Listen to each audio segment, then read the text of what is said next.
예, 한 주간의 정치권 이슈 전문가들과 함께 살펴보겠습니다. 네, 송국권 영남일보 서울취재본부장, 이종근 데일리안 논설실장, 그리고 김관욱 계명대 정치외교학과 교수 세 분 모셨습니다.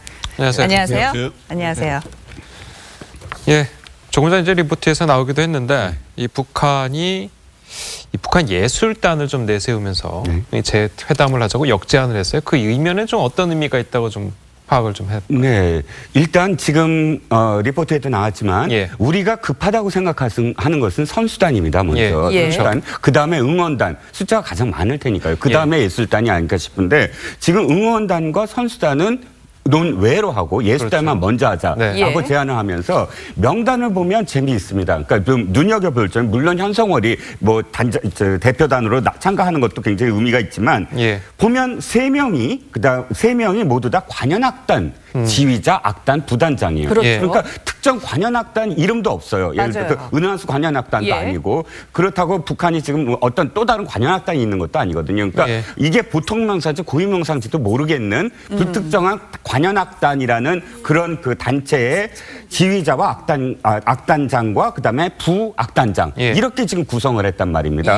그러면 받아들일 수 있는 건 이거죠. 지금 북한이 가장 지금 주력하고 있고 이번에 가장 중요하다고 생각하는 것은 선전선동을 위한 예술단이다라는 점. 두 번째, 그 중에서도 가장 실무자들이라고 할 수 있는 사람들만 보낸 건 그게 가장 급하다. 그러니까 어떤 내용으로 하자, 어떤 사람들로 하자, 예를 들어서 또는 남북 간 함께 어떤 걸 하자, 이런 것들이 아예 그림이 그려져 있어서 그것을 관찰하지 않으면 전체적으로 안 하겠다. 예를 들어서 그런 어떤 전략적인 어떤 그런 그 전술이 이미 나타나 있는 그런 제안이 아니냐라고 보여집니다. 그럼 올림픽에서 뭐 메달을 따든 안 따든 그게 중요한 게 아닌가 보죠, 북한으로서. 네, 그렇습니다. 그러니까 오늘 노동신문의 그 사설이 바로 그런 점이 아닐까 싶어요. 그러니까 오늘 노동신문의 사설은 이겁니다. 우리가 이만큼 성의로 보이니까 빨리 성의 있게 화답하라. 그러니까 이 성의라는 거는 북한은 지금 이 모든 걸 시해라고 지금 이 생각을 하고 있어요. 이 선수단 파견이든 응원단 파견이든.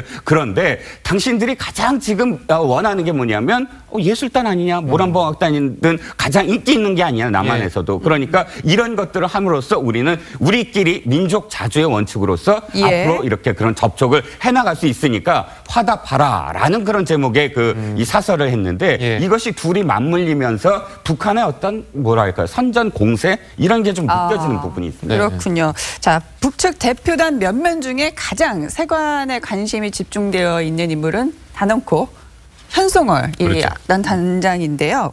한때 숙청설이 나돌기도 했었는데 아주 잘 나가나 봐요. 그러니까 숙청설이 나돌았을 때는 그때 원래 은하수 악단 출신이거든요. 은하수 관현악단.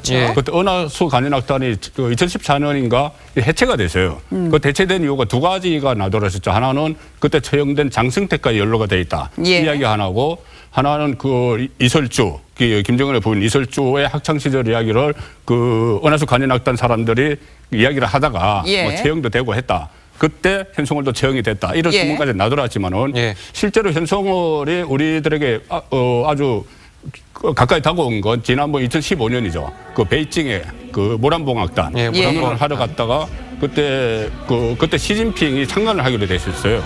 그런데 그 내용을 보니까 그때 북한 핵 문제 또 미사일 발사 이런 것이 공연 안에 있었기 때문에 리허설 때 중국이 그것을 발견하고 그것을 빼달라고 하니까 이 현송월이 그렇게 못한다 해서 철수를 해버렸거든요. 그렇죠. 그때 당시에 그 장면이 우리에게 굉장히 낯이 익은 것이고, 이번에 오는 거니까, 그러니까 아까 예술단을 아주 중요하게 생각하는 건 맞는데, 지금 오는 건 관현악단장 이렇게 오거든요. 그러니까는 그럼 모란봉 악단은 안 온 거 아니냐? 지금 모란봉 악단장입니다. 모란봉 악단은 우리에게도 굉장히 이름이 많이 알려져 있죠. 북한판 걸그룹이다 이렇게 이야기를 하니까요. 그런데 모란봉 악단은 북한의 노동당의 선전선동부 소속이거든요. 근데 선전선동부는 제재 대상입니다. 제재 대상이니까 직접 오기가 지금 어려운 그런 상황인데, 모란봉 악단의 이름으로 오기는 어려운 거죠. 선전선동부 소속이기 때문에. 그렇기 때문에 현송월이 이번에 와서 한국에서 어떤 예술단을 꾸밀 것인가, 그러니까 모란봉 악단의 형태를 바꿔서 와서 어떤 전자악단 형태로 할 것인가, 아니면은 관현악단 형태로 할 것인가, 그런 부분도 이번에 좀 주의 깊게 볼 필요가 있는 거죠. 그러니까 말씀하신 것처럼 이제 모란봉 악단이 제재 대상이기 때문에 그럼 모란봉 악단의 이름으로는 안 오고 사람은 똑같은 사람이 다른 이름으로 와도 괜찮은 겁니까? 그건 그럴 수도 있겠죠. 그런데 이제 그게 우리랑 같이 하는 거잖아요. 예. 그러니까 합동으로 할 수도 있고 또는 이제 북한만 하는 우린 장소만 빌려주고 예. 뭐 이런 경우도 있고 북한이 먼저 하고 남한이 나중에 하는. 근데 이제 뭐 한다 그러면 결국에 우리 2000년, 2002년에 했던 거는 KBS 교향악단과 같이 했거든요. 예. 예. 합동으로 하는데 뭔가 의미가 있기 때문에 지금 아마 이름을 안 달고 온 거는 남북한이 한번 공동으로 합동 연주를 뭐 하자, 뭐 특히나 이제 관현악 쪽에서 하자 예. 뭐 이런 취지가 아닌가 이런 생각이 듭니다. 만약에 합동 연주를 하게 되면 그럼 그 악단장이나 아니면 그 연주를 하시는 연주원들, 연주하시는 분들이 미리 맞춰보고 연습을 해야 될 텐데 그러면은 미리 입국을 해가지고 미리 남한으로 와서 좀 연습을 하고 좀 이런 것들이 좀 있겠네요. 그렇죠. 그게 이제 2000년, 2002년에는 그게 좀 사전 준비가 좀 가능했었는데 예. 요번엔 시간이 좀 짧지가 없잖아요. 않죠. 예. 아마 그래서 제일 먼저 이 예술단의 협상을 먼저 시작했을 수도 있어요. 근데 아까도 얘기했지만 사실은 지금 북한 선수단이 참여하는 건 10명 내외예요. 예. 그러니까 피겨 2명하고 뭐 여자 하키 그러니까 몇 명 안 되고 여기서 뭐 북한의 어떤 이 의미 있는 뭐 부각이 되는 장면은 거의 안 나옵니다. 예. 북한의 입장에서는 이런 상징적인 자신들이 아주 잘하는 그런 예. 영역을 아마 부각시키려고 노력을 하는 것이고 그 부분에서 예술단을 강조하는 것 같아요. 네. 그런데 합동 공연이 예. 지금 사전 물밑 접촉이 됐는지는 모르겠지만은 어쨌든 남쪽에서는 준비를 하고 있는 것 같아요.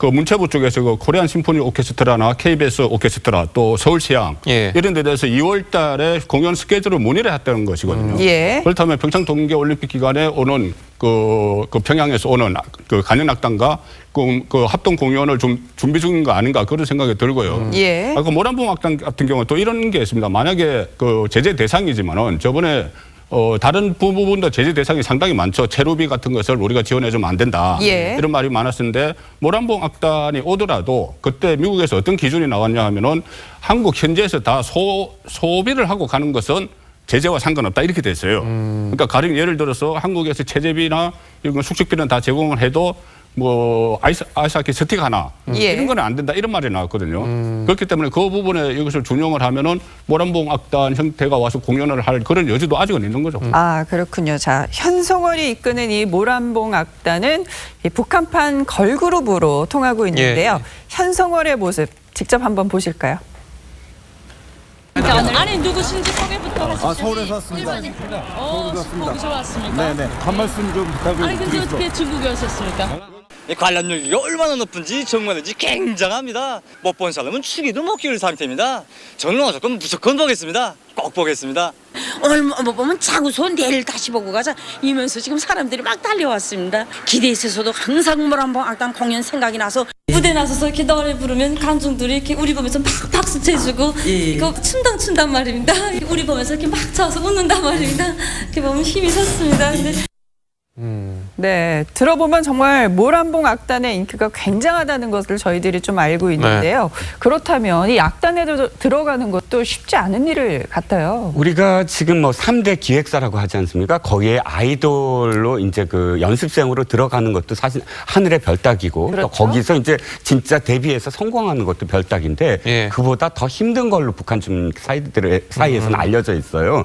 자, 리설주가 나온 가수들을 양성하는 학원이 금성학원이고 있고 예. 그다음에 이제 연주자들을 양성하는 학교가 평양예술무용학원이에요. 네. 그럼 거기서 가장 우수한 성적을 가진 사람들 중에 예. 1년에 한 번씩 실기 이론 그 시험을 봅니다.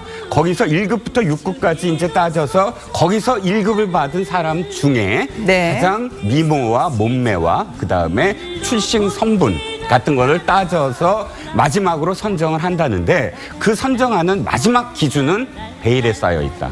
즉 모란봉 악단은 예. 김정은의 친솔 악단이라고 표현해요. 친솔이란 건 친이 주관하고 친이 직접 이 지도하는 그런 악단이거든요. 말하자면 기획사 사장의 역할을 한다. 이렇게 그렇죠. 봐도 되겠네요. 그렇죠. 그러니까 네. 마지막 단계에서의 10명, 10인조 밴드거든요. 예. 그 10명의 안에 드는 것은 베일에 쌓여 있다. 그건 어떠면은 뭐 김정은 마음이 아니냐 뭐 이런 소리가 있죠. 예. 어쨌든 뭐 현송월이 이제 협상을 하러 오는 걸 같은데 그렇게 되면은 김여정이 네. 평창에 올 가능성도 있다. 이런 얘기도 좀 있거든요. 그렇죠. 그렇게 되면은 뭐 우리나라로서는 뭐 경호라든지 아니면 뭐 이런 것도 굉장히 좀 신경을 써야 될 것 같은데 어떻게 보십니까? 이게 김여정 그러니까 정치국 후보위원이죠. 예. 정치국 후보위원이 그 한국에 온다면은 백두 혈통, 소위 말하는 백두 혈통 중에서는 그렇죠. 최초로 오는 예. 거죠. 그런데 그것이 그만큼 상징성이 있는 반면에 또 그만큼 북한 쪽에서 보면은 위험성이 있는 것이죠. 리스크가 있는 거예요. 그렇죠. 그렇기 때문에 물론 이 김여정과 현송월은 좀 다르죠. 현송월은 뭐 김정은 위원장의 애인이라는 이야기도 있었고 애인이었다는 이야기도 있었고 또는 뭐 김정일 위원장의 마지막 애인이었다는 이야기도 있고 그렇지만 어쨌든 같은 혈육은 아니죠. 그러니까 그리고 또 현송월 같은 경우는 본인이 어차피 예술단의 그 전문성이 있으니 그 전문성 때문에 뭐 온다고 해도 그렇다고 해서 현송월이 온다고 김여정까지 그 오기가 쉬울까? 그렇게 같이 연결시킬 수가 있을까? 이것은 저는 좀 별개의 문제라고 보는 것이 그러니까 김여정이 한국에 오므로 해서 그 김정은이 얻는 그런 리스크를 감수하고 얻는 것이 무엇일까? 이 부분까지 가보면은 뭐 그다지 큰 이득은 없을 것 같아서 저는 그 파견 그 김여정이 오는 것보다는 다른 어떤 그 노동당 간부, 뭐 채용회가 오든지 뭐 그런 식으로 가지 않을까 싶습니다. 그런데도 이 현송월이라는 아주 화제의 인물을 내세우고 있고 또 김여정이 올 가능성도 저희들이 지금 배제할 수 없는 상황인데요. 이 북한 내에서 굉장히 권력 실세 여성이라고 할 수 있는 이 이인방을 뭐 파견을 할 수도 있고 이런 얘기들이 계속 언급이 되는 이유 그리고 북한의 배경. 정말 속내 무엇이라고 보시나요? 이제 상징성을 얻어가는 것 같아요. 그러니까 저는 김여정이 올 가능성도 굉장히 높다고 생각합니다. 김용현은 이미 우리가 사실은 이제 제재 대상으로 묶어놓은 사람이고 이미 아시안 게임 때 한번 왔었잖아요. 그렇죠. 와서 뭔가 전 세계 사람들에게 뭔가 쇼크를 줄 수 있는 그런 카드는 아니거든요. 그런데 만약에 이제 김여정이 온다 그러면 저 평화 축제에 자신의 동생 리스크가 있음에도 불구하고 난 보낸다. 우리가 얼마만큼 평화 지향적인 거를 전 세계에 보여준다. 이런 차원에서라도 아마 리스크를 일부 걸어가면서라도 김여정을 그래서 현송월도 지금 당장의 협상 주체로 이제 내세운 거 아닌가 그런 생각도 들고요. 만약에 이제 여기에 이방카까지 온다 그러면 이제 둘이 만나게 될 경우에는 사실상 어떻게 보면 트럼프가 가장 총애하는 이방카와 김정은이 가장 총애하는 김여정의 만남이 실질적으로 이루어진다면 이거는 뭐 어떻게 보면 물꼬를 좀 틀 수 있는 대화, 미국 간의 어떤 대화를 틀 수 있는 그런 계기가 되지 않을까. 왜냐하면 사람을 일단 만나봐야 되거든요. 그렇죠. 만나지 않고서는 그 사람이 어떤 사람인지 정체성을 구분하기 어려운 거죠. 그래서 만약에 가능하다면 이런 기회가 생긴다면 저희 입장에서는 한반도의 어떤 긴장을 완화하는 측면에서 굉장히 긍정적이라고 생각합니다. 긍정적이지만 이제 현실화되는 문제는 조금 다른 것이죠. 그러니까는 이방카도 저번에 그 대통령이 트럼프 대통령이 처음에는 가족을 보내겠다고 했다가 그다음에 펜스 부통령을 보낸다고 그랬거든요. 그러니까 이방카가 올지 안 올지도 좀 불확실한 상황이고 또 아마 김여정이 오는 문제는 시진핑 주석이 오는 문제 또는 아베가 오는 문제, 아베 총리가 오는 문제 이런 것과 연결이 돼 있을 거예요. 그런데 중국 같은 경우는 다음 동계올림픽 개최지입니다. 그러니까 그 폐막식 때는 시진핑이 올 가능성이 높아요. 뭐 그런 상황을 다 고려를 해서 김여정이 한국 오는 문제도 결정되지 않을까 싶습니다. 그래도 만약에 김여정과 이방카가 참석을 한다면 약속을 하고 만나게 될까요? 아니면은 뭐 조우를 하는 그런 형식이 될까요? 뭐 정치권에서는 조우라는 거는 저는 없다고 봐요. 굉장히 치밀하게 1초, 2초를 나눠서 쓰는 사람들이기 때문에 거의 조우의 형식을 빌어서 우연찮게 만나는 것처럼 우연히 만나는 것처럼 하지만 기획된 어떤 만남이 미국의 입장에서 사실은 만날 필요성도 있어요. 북한도 마찬가지고요. 그러니까 가장 측근들을 서로가 이제 만나는 계기가 되기 때문에 어떻게 하든 미국 간에 이제 평창이 끝나면 미국 간의 대화가 남은 겁니다. 그런 상황이라고 한다면 가장 최측근들이 한번 서로 간의 교분을 한번 나눠보는 거는 미국 입장이나 북한의 입장에서도 필요성은 충분하다고. 회담 형식이 될 가능성은 없을까요? 그런 거는 아니라고 봅니다. 그러면 이제 공식화가 되기 때문에 위험성이 크죠. 그러니까 최고 권력자의 여동생 또 최고 권력자의 딸의 만남에 과연 이 만남이 성사될지 여부에도 참 많은 이 촉각들이 곤두세워지고 있는데요. 주제를 좀 바꿔보겠습니다.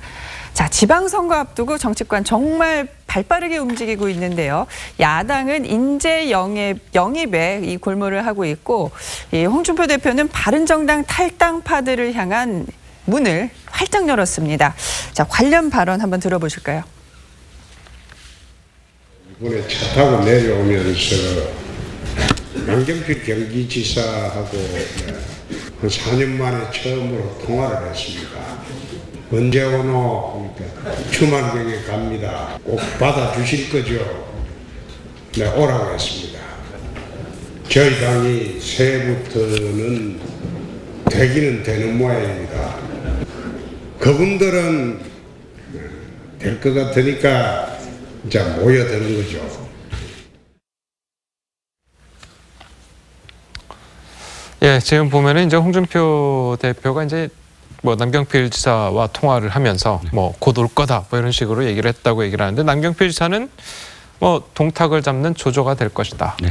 이렇게 좀 얘기를 했어요. 네, 어떻게 좀 파악을 해야 될까요? 자, 여기 지금 그 방송 들어가기 전에 예. 그 대기실에서 패널 두 분하고 저하고 굉장히 논란이 있었어요. 왜냐하면 이 동탁 잡는 조조, 자기가 조조니까 예. 그럼 그 동탁이 누구냐에 대해서 왜냐하면 이제 삼국지 내용을 갖고 얘기를 한다면 동탁은 사실 황제의 측근으로서 사실 굉장히 폭정을 그렇죠. 하거든요. 예. 근데 원래 여기에 관리였던 조조가 동탁을 암살하려다가 실패하고 도망을 갑니다. 그래서 네. 따루세를 형성하다가 반동탁 연합군을 그렇죠. 형성을 해서 예. 다시 동탁에 대항을 하거든요. 예. 이게 스토리인데 그러면 이 스토리 속에서 남경필 지사의 최근의 정치 행보랑 맞아떨어져야 되잖아요. 그럼 그렇죠. 남경필 지사는 자유한국당, 새누리당에서 있다가 새누리당의 친박 패권주의에 반대를 해서 떨어져 나와서 바른정당에 있다가 예. 다시 이제 이 자유한국당이라는 후신으로 돌아가는 명분을 지금 얘기를 하는 건데 그럼 동탁이 누구냐는 거죠. 그러면 누구예요? 스토리대로 얘기한다면 진짜 스토리대로 얘기한다면 예. 친박 패권주의를 동탁이라고 할 수밖에 없어요. 왜냐하면 자기가 있던 곳을 예. 자기가 사실은 나왔다가 예. 거기에 칼을 겨누면서 내가 들어가는 건 사실은 없애기 위해서 들어가는 거다라는 예. 명분으로 이해하려고 한다면 근데 사실 뭐 만천하가 지금 다 알듯이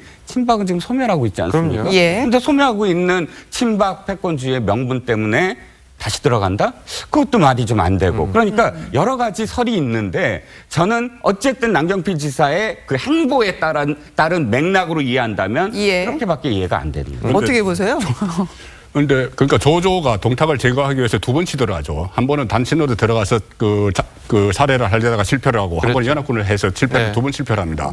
그런데 이 조조가 되는 길을 택하겠다가 이렇게 남경필 지사가 이야기를 했어요. 근데 조조는 두 번 다 실패했어요. 그 동탁을 제거를 하지 못했습니다. 네. 동탁은 여포가 제거를 했죠. 그 같은 예. 측근이었던 여포가 초선이라는 여인을 두고 갈등을 벌이다가 제거를 했는데 예. 그러니까 그것을 두고 또 이재명 시장이 그 남경필 지사와 경기지사의 경계를 이재명 시장이 또 한마디 했죠.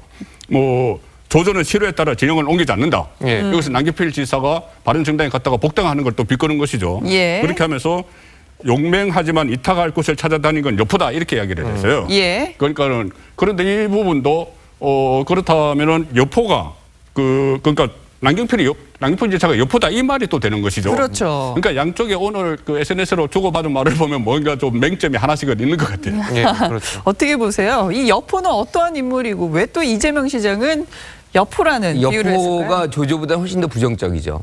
사실은 막 이리저리 돌고 네. 그것도 근데 어떻게 보면 또 순정파예요. 이 초선이라는 여자 한 명 때문에 그렇게 하는 거니까. 네. 그런데 중요한 건 이제 긍정적, 부정적을 떠나서 조조, 여포 다 마찬가지의 유사의 공통점이 있어요. 자기의 이익을 위해서는 언제든지 모든 걸 버릴 수 있다. 뭐 그런 차원에 있는 거거든요. 그런데 예. 사실은 저는 이 부분에서 뭘 지적하고 싶냐면 남경필 지사가 2016년 제일 먼저 김용태 의원하고 새누리당에서 탈당을 합니다. 그러면서 개혁 보수를 하겠다. 이렇게 이제 선언을 하고 바른정당을 창당하고 거기에 주역이었는데 네. 갑자기 아무것도 제 생각하기엔 크게 변하지 않은 자유한국당에 또 들어간다는 말을 단지 조조가 되기 위해서 들어간다. 네. 이거는 국민들이 얼마나 납득할 수 있을까 그런 네. 아쉬움이 있네요.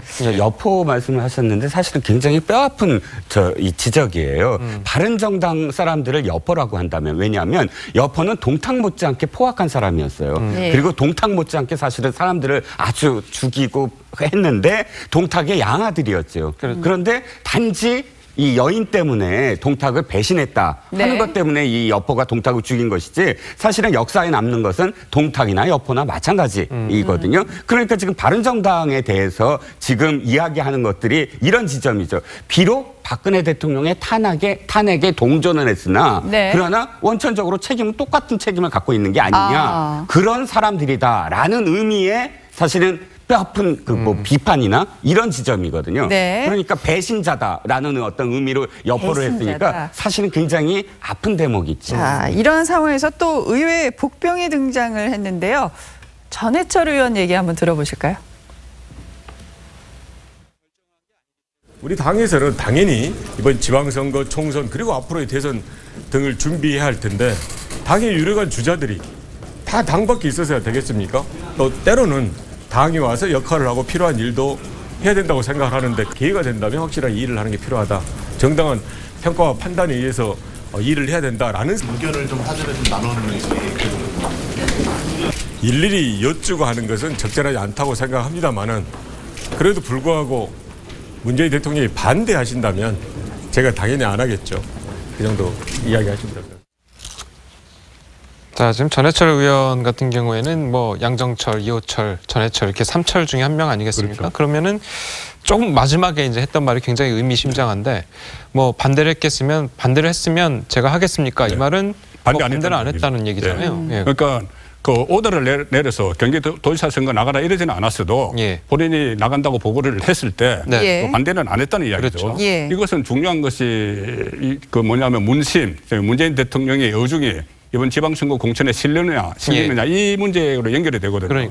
또 특히나 전해철 의원 같은 경우는 말씀하신 대로 핵심 척건이죠. 문재인 대통령이 그 민정수석 할 때 민정비서관을 했고 핵심 척건인데 과연 이 이재명이라는 이 거대한 벽입니다. 현재 지지율을 보면 이재명 성남시장이 그 출마하는 경기도지사에 같이 그 경쟁에 뛰어들었다. 이것이 단순히 전해철 의원 혼자만의 생각이었을까? 아니면 현 여건의 그 권력층의 전체적인 그림 속에 이루어지는 것일까? 이렇게 본다면은 또 하나 같이 연결시킬 수 있는 것이 서울시장입니다. 박원순 서울시장이 3선을 도전을 하는데 최근에 임종석 그 비서실장이 박영선 의원, 역시 서울시장 나간 박영선 의원을 만나서 뭐 박원순 시장은 3선을 하는 게 바람직하지 않고 대선에 가는 게 낫겠다는 이야기를 했다는 보도가 있었죠.